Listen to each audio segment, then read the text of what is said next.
Hello दोस्त, अगर CBT 1 में रिवाइज रिजल्ट हो सकता है तो CBT 2 क्यों पीछे रहेगा। आरआरबी चेन्नई की बात कर रहे हैं और बंगलौर का बन रहा है। एक ही दिन में तीसरी बार, तीसरी पलटन, तीसरी रिजल्ट। और आरआरबी, कुछ लोग कह रहे हैं कि ये रिजल्ट आरआरबी बनाता है, तो ध्यान दीजिएगा, ये भूल जाइएगा। ये रिजल्ट बनाता है TCS। आरआरबी के अधिकारी इसको अप्रूव करते हैं, अप्रूव करने के बाद वेबसाइट पे अपलोड करते हैं। यानी एक तो TCS गलती कर रहा है, जो एग्ज़ाम कंडक्टिंग एजेंसी, उसके बाद आरआरबी अधिकारी भी उसको चेक करने में गलती की है, और तीसरा अपलोड करने में। अब क्लियर हो गया है, 120 में कट ऑफ है, क्योंकि अब क्लियर संकेत मिल गया है। कैसे हम कंपैरिजन करेंगे सुबह वाले रिजल्ट से और अभी वाले रिजल्ट में। साइको टेस्ट कब होगा, तो साइको टेस्ट का मिनिमम 20 दिन तो मिलेगा ही। अभी CBT 2 पे फोकस कीजिए, उसके बाद आप CBT 2, 5, 3 और 2 लेवल का फोकस कीजिए, उसके बाद बात करेंगे। तो रिजल्ट वेबसाइट पे ही देखा जाएगा। चलिए वेबसाइट पे चलते हैं। हमने वेबसाइट पे यहाँ अपने रेलवे लाइफ LP पे आ गए हैं। यहाँ भी हमने बना रखा है, तो यहाँ पे मैं करेक्शन करूँगा। अभी पुराना रिजल्ट करेक्ट नहीं किया हूँ, क्योंकि आपके सामने जो डिस्कस करना है, यहाँ पे ये पॉइंट डिस्कस करना है कि बंगलौर में क्या था और पहले चेन्नई में क्या था। नॉर्मल का कटअप में भी बदलाव हुआ है। AC कैटेगरी के लिए 1 मिनट, यहाँ पे कटअप में थोड़ा बदलाव हुआ है। ये भी 48 हो गया है, थोड़ा बहुत माइनर चेंज है, उसको भी देख लेंगे। कैंडिडेट क्वालिफाई यहाँ से देख सकते हैं। बंगलौर का जो रिजल्ट आया था उसको भी समझने की कोशिश करेंगे। तो सबसे पहले चलते हैं ऑफिशियल वेबसाइट पे। हालांकि ऑफिशियल वेबसाइट हम यहाँ से भी जा सकते हैं, तो चलिए यहीं से क्यों नहीं चल लिया जाए। 1 मिनट, कहाँ गया जी वेबसाइट का एड्रेस।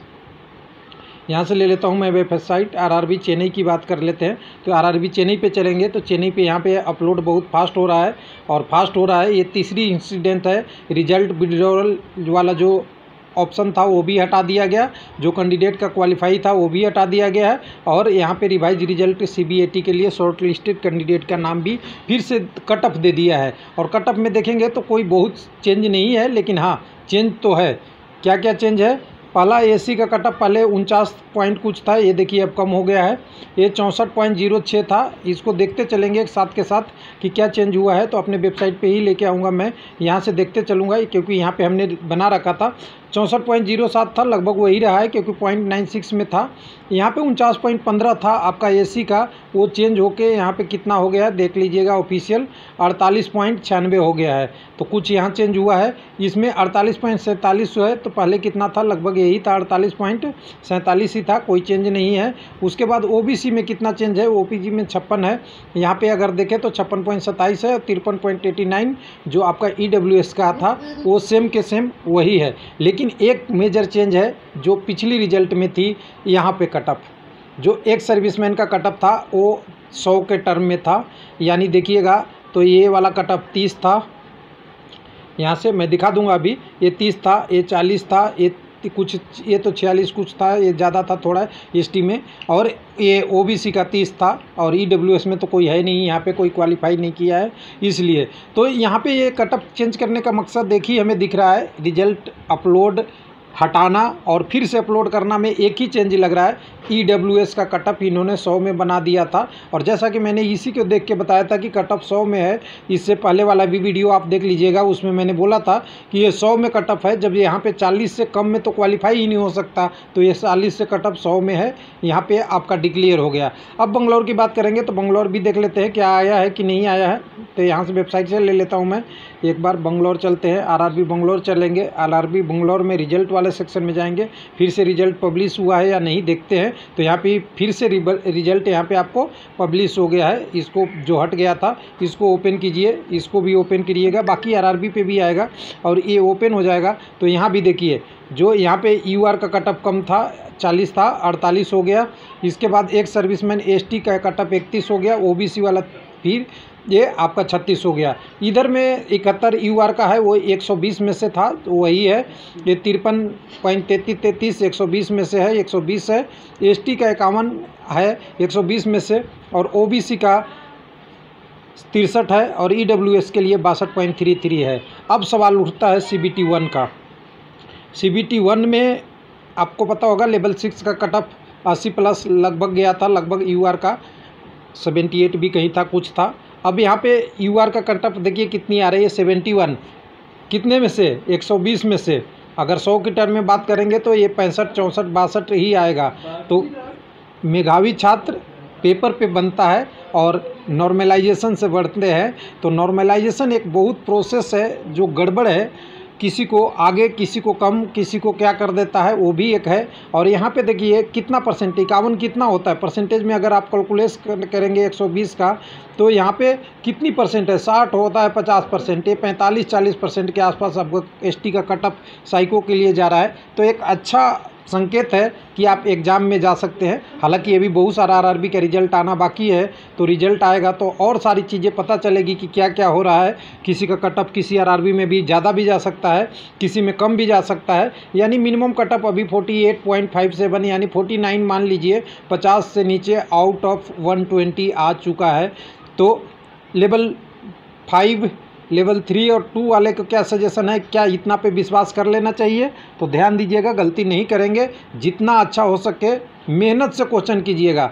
और मैंने लोगों को बताया था, कुछ लोग चैनल पे अगर गहराई से जानते होंगे तो उन्हें पता है, तो मैं बताया था कि नेगेटिव नहीं करके आना, जितना हो रहा है उतना करके आना। जिससे क्या होगा आपका कि जब कटअप कम जाएगा तो आपका सिलेक्शन हो जाएगा, और नेगेटिव अगर कर दिए तो सिलेक्शन में दिक्कत हो जाती है। तो ये चीज़ें CBT 2 के आपके लेवल 5, 3 और 2 में भी लागू होगा। ध्यान दीजिए, पेपर कठिन है तो आपसे जितना हो सकता है, मैं कहता हूं कि आपसे 120 में 120 कर सकते हैं तो कौन रोकेगा आपको। और कटअप देख के जाएंगे तो क्या आपको 120 क्वेश्चन आता है तो आप 100 करेंगे? नहीं करेंगे, 120 ही करेंगे। तो कटअप से कोई मतलब नहीं होता। ये हम आपकी डिस्कशन का एक पॉइंट हो सकता है, एनालिसिस का पॉइंट हो सकता है, लेकिन आप जब एग्ज़ाम में जाएंगे तो आप ही को देखना है कि पेपर कैसा है, कितना आपको करना है और कितना कर पाएंगे। हिस्ट्री पिछले वाला रिपीट नहीं होती है, हर बार कुछ नया कहानी बनता है, और जो एग्ज़ाम में बैठता है उन्हें पता होता है, एनालिसिस वही कर सकता है कि मैं क्या कर सकता हूँ। लेकिन उसमें भी एक गलती है कि जो एग्ज़ाम में बैठा है वो प्री माइंडेड है, पहले से ही डिसाइड कर रखा है कि 100 प्लस कटअप जाएगा, और लोगों ने बताया है, हमारे बड़े लोगों ने बताया है, तो वहाँ पे गलती होने की संभावनाएं बढ़ जाती है। इसलिए ना 100 प्लस ना 50 प्लस या 50 माइनस, आपको एग्ज़ाम में कैसा पेपर मिलता है उस पर डिसाइड कीजिए। डिसाइड करने के बाद अपनी एग्ज़ाम को प्रोसेस आगे करिए। और ये ध्यान नहीं रखिए कि लेवल 6 में क्या हुआ था। आपको जो एग्ज़ाम देना है वो 5 का देना है, 3 का देना है, 2 का देना है। हर दिन नया क्वेश्चन बनता है, हर दिन का नया अलग सिलेबस होगा। आरआरबी का जो आरआरबी वाई पैटर्न है एग्ज़ाम, इसलिए ये नहीं देखिए कि पीछे क्या हुआ था। जब एग्ज़ाम में बैठे तो इसको कवर कीजिए। और एक सजेशन और मेरा कि रीजनिंग वाले प्रश्न को थोड़ा सीरियस लीजिएगा, उसको आपको करना है, छोड़ना नहीं है। अगर छोड़ दिए तो आपका जीके और जीएस और ये करंट अफेयर बहुत ज़्यादा नहीं हो पाएगा 50 में। ध्यान दीजिएगा, 50 में अगर खूब आप अच्छा से तैयारी किए हैं तो 35 तक पहुंच सकते हैं, खूब अच्छे वाले। नहीं तो बाकी लोग तो 20, 22, 25 में भी लटक जा रहे हैं। तो ध्यान दीजिएगा, आपको रीजनिंग पे फोकस करना है। मैथ तो आपका आएगा ही, नंबर मैथ तो दिलाएगा ही, लेकिन रीजनिंग वाले प्रश्न को भले टाइम ज़्यादा लग जाए, एग्ज़ाम के लास्ट में आपको इसको पकड़ के रखना है। और पकड़ के रखते हुए भी इस पेपर को अच्छे से कवर करना है, ना कि आपको इसमें से 1-1, 2-2 नंबर कम हो जाएगा, वो आपके लिए दिक्कत हो जाएगी। तो ध्यान दीजिएगा, लेवल 6 का एग्ज़ाम में एक चीज़ और बता दूं कि लेवल 6 के एग्ज़ाम में आप जानते हैं कि 20 गुना कैंडिडेट है, इसलिए यहाँ पे कंडीशन अलग बैठेगी। लेकिन लेवल 5 और 3 और 2 में कंडीशन अलग होगा और क्वेश्चन पेपर भी अलग होगा, इसलिए यहाँ पे डिफरेंस रखिए।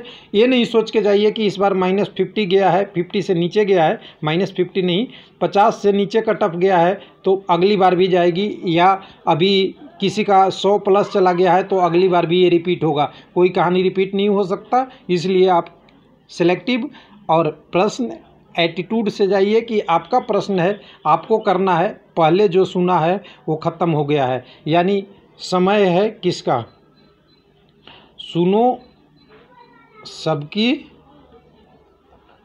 करो अपनी मन की। थैंक यू, धन्यवाद।